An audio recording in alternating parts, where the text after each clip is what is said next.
prayer toward this place. Hearken therefore unto the supplications of thy servant and of thy people Israel, which they have made toward this place. Hear thou from thy dwelling place, even from heaven, and when thou hearest, ano po sabi? Forgive. Mamaya yun, it is a place for cares. Kanina, binanggit sa atin ni Pastor, yung dalawang may sakit, tatlong may sakit. Surely this place is a place for cares. When you come, alam ko, meron tayong mga kabigatan, hindi lang natin alam kung ano yan, magkakaiba tayo ng kabigatan, merong sobrang bigat, merong katamtaman lang, merong hindi masyado. But surely every one of us ay nagsasuffer sa mga problema, circumstansya, at panlilibang ng ibang tao. Hindi natin alam. But this is a perfect place for you. Huwag mo sasabihin, pag may problema ka, dito muna ako sa bahay kasi may problema ako. The perfect place for you when you have problems is to go to the house of God. Amen. Ano na sabi ni David? Nung ako ay afflicted, I went to the house of God. Nagpunta ako doon. Sabi ni Asaph, nung ako'y nalilito, marami akong iniisip na parang negatibo. I went to the house of God and I understand everything na kailangang maunawaan. The reason why many Christians, yung kanilang problema hindi mapaglabanan kasi pag may problema sa halip na nasa church, wala sila sa church, gumagawa sila ng paraan. This place is a place for your cares. The best place to bring your burdens is still the house of God. Pangatlo, since this is a house of prayer, it is a place also for conflicts. Verse 22 and 23, if a man sin against his neighbor, and an oath be laid upon him to make him swear, and the oath come before the altar in his house, then hear thou from heaven, and do, and judge thy servants by requiting the wicked, by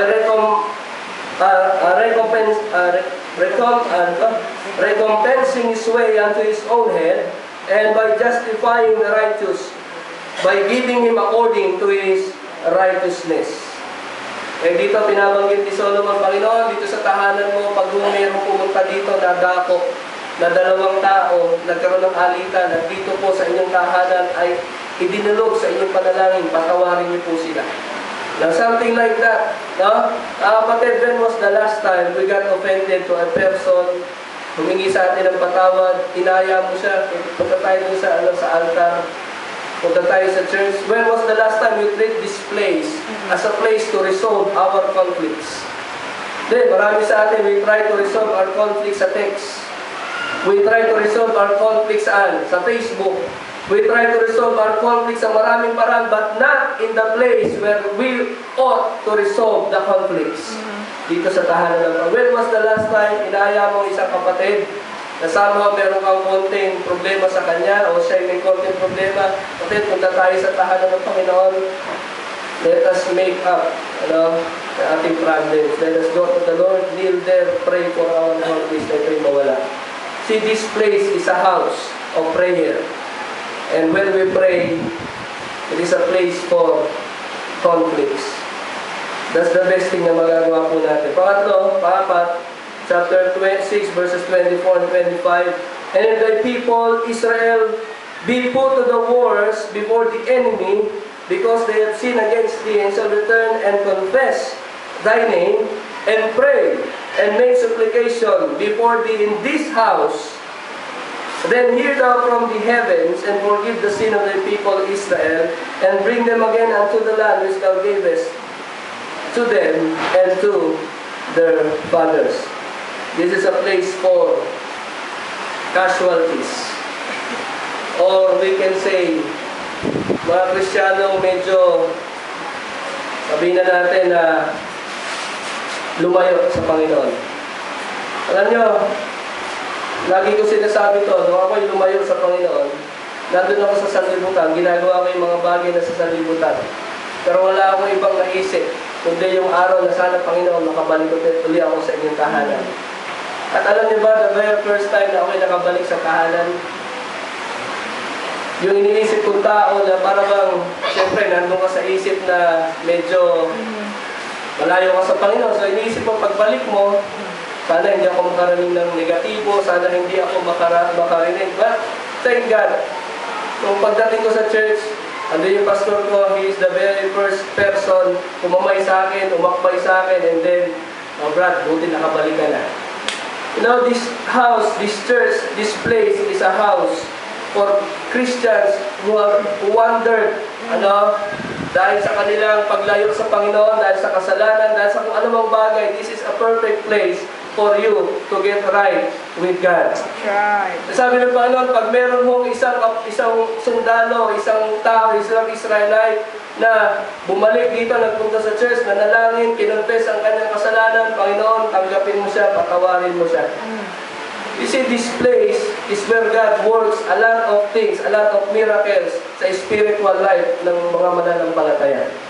So if you are, sabihin na natin, sino dito ang hindi mo naman masabi totally, ako po ay backslider. But somehow, layo tayo sa Panginoon, may mga naging problema tayo, nalayo tayo sa kapatiran, pansamantala, but this is the perfect time, this is the perfect place for you to go to the Lord.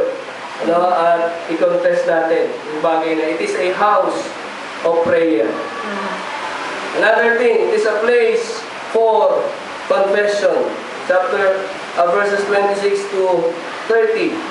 When the heaven is shut up and there is no rain because they have sinned against thee, yet if they pray toward this place and confess thy name and turn from their sin, when thou dost afflict them, then hear thou from heaven and forgive the sin of thy servants.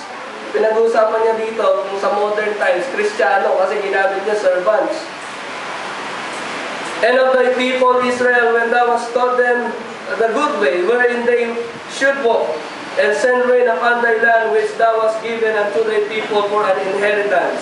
If there be dirt in the land, if there be pestilence, if there be blasting or mildew, locusts or caterpillars, if their enemies besiege them in the cities of their land, whatsoever sorrow, whatsoever sickness there be, then what prayer or what supplication soever shall be made of any man or of all thy people Israel, when everyone shall know his own sorrow and his own grief, and shall spread forth his hands in this house, then hear thou from heaven thy dwelling place, and forgive, and render unto every man according unto all his ways, whose heart thou knowest, for thou only knowest the hearts of the children of men. Kapatid, meron tayong hayag na kasalanan, meron tayong tagong kasalanan. Yung hayag na kasalanan, madaling i-confess kasi alam ng tao yan, and we are, para bang we are, mapipilitan tayo i-confess yan because hayag yung kasalanan. But when we have sins, na tayo lang at ang Diyos ang nakakaalam, mahirap i-confess yun. Sometimes andun yung pride natin na hindi confess. But this place is a place for confession. Tatandaan natin mga kapatid, that ang pinaka-remedy sa kasalanan, kahit gano'ng kabigat, gano'ng katinding kasalanan, kahirap paglabanan yan, ang remedy lang sa kasalanan ay panalangin sa Diyos.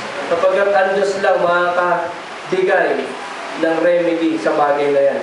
And remember, na habang tayo gumagawa ng kasalanan, since we are part of this church, taguman yan o hayag, at hindi natin ikinoconfess, hindi natin tinatama yung daan natin, mga kapatid, tatandaan mo that the whole church is suffering because of that sin.